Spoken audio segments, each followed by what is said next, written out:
नमस्कार, मैं अभिराज और आप देख रहे हैं वीके न्यूज। देश पर इस वक्त कोरोना नाम का संकट का तांडव चल रहा है। हर जगह मरीजों को ले जाते हुए एम्बुलेंस का शोर सुनाई देता है। कहीं किसी का रोजगार छिन रहा है तो कहीं किसी की सांसें। हालांकि देश को कोरोना मुक्त बनाने के लिए वैक्सीनेशन अभियान भी जोरों पर है, लेकिन उसका भी कुछ खास असर होता नहीं दिख रहा है। अब तो जहां अस्पतालों में मरीजों का इलाज करने के लिए ना ही जगह बची है और ना ही पर्याप्त संसाधन और ना ही उनके मरने के बाद उनके अंतिम संस्कार के लिए शमशान घाटों में जगह बची है। धीरे धीरे कई राज्यों में अस्पतालों में अब ऑक्सीजन सप्लाई भी कम पड़ती जा रही है, जिस वजह से माहौल और भी बिगड़ता जा रहा है और लोगों में तनाव भी बढ़ता जा रहा है। इस बीच एक और भयानक खबर सामने आई है। जी हां, कोरोना संकट के बीच महाराष्ट्र के अस्पतालों में एक के बाद एक बड़े हादसे, वो भी लापरवाही की वजह से होते जा रहे हैं। जहां हाल ही में नासिक के जाकिर हुसैन अस्पताल में ऑक्सीजन लीकेज की वजह से अभी 22 कोरोना मरीजों की मौत का मामला ठंडा नहीं हुआ था कि वहीं मुंबई के विरार में मौजूद एक और बड़ी घटना हो गई है। मुंबई के विजय वल्लभ अस्पताल में भीषण आग लग गई। इस हादसे में 13 कोरोना मरीज की दर्दनाक मौत हो गई। तो आइए अब आपको पूरे मामले से रूबरू कराते हैं।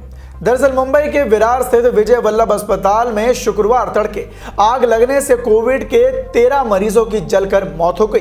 फायर डिपार्टमेंट के मुताबिक अस्पताल के आईसीयू में 17 मरीजों का इलाज चल रहा था। सुबह 3:15 बजे शॉर्ट सर्किट में आग लग गई, जिसके बाद 5:30 बजे तक आग पर काबू पाया गया, लेकिन जो मरीज इस आग में झुलसकर मर गए उन्हें बचाया नहीं जा सका। मिली जानकारी के मुताबिक विजय वल्लभ अस्पताल में बाकी के मरीजों को नजदीकी अस्पताल में भर्ती कराया गया है। मौके पर आला अधिकारी पहुंच रहे हैं। अभी अस्पताल में प्रबंधन की लापरवाही पर कार्रवाई नहीं की गई है।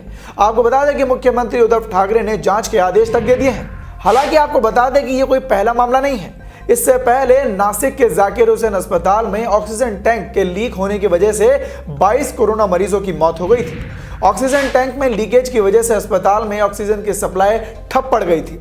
इससे पहले अस्पताल में भर्ती 22 मरीजों की मौत हो गई थी। ये मरीज वेंटिलेटर पर थे। नासिक के जाकिर हुसैन अस्पताल में जिस वक्त यह हादसा हुआ उस समय 170 कोरोना मरीजों का इलाज चल रहा था। वो तो अच्छा हुआ कि ये मामला सिर्फ 22 तक ही थम कर रह गया। हो सकता था कि ये हादसा और भी बड़ा हो सकता था।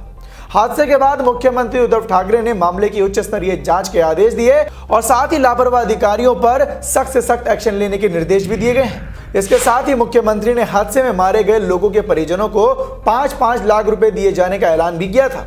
लेकिन जरा सोचिए, क्या सिर्फ 5 लाख देने से इन मरीजों की मौत का सही हर्जाना होगा? जिस परिवार ने कुछ लोगों को अपनी लापरवाही की वजह से किसी अपने को खो दिया, उनके साथ क्या इसी तरह के बर्ताव करना चाहिए? क्या उन्हें सिर्फ 5 लाख से संतुष्टि मिल जाएगी या सरकार इन लापरवाही करने वालों के खिलाफ कोई सख्त एक्शन लेगी भी? इसी के साथ आपको यह भी बता दें कि तमाम कोशिशों के बावजूद महाराष्ट्र में कोरोना की रफ्तार कम नहीं हो रही है। बीते 24 घंटे में महाराष्ट्र में कोरोना के 67,013 नए मामले सामने आए हैं, जबकि कोरोना से 568 लोगों की मौत हो गई है। कोरोना से 75 मौतें राजधानी मुंबई में ही हुई हैं और नागपुर में एक दिन में कोरोना के 7,334 नए केस सामने आए हैं और कोरोना के चलते 110 लोगों की मौत हुई है।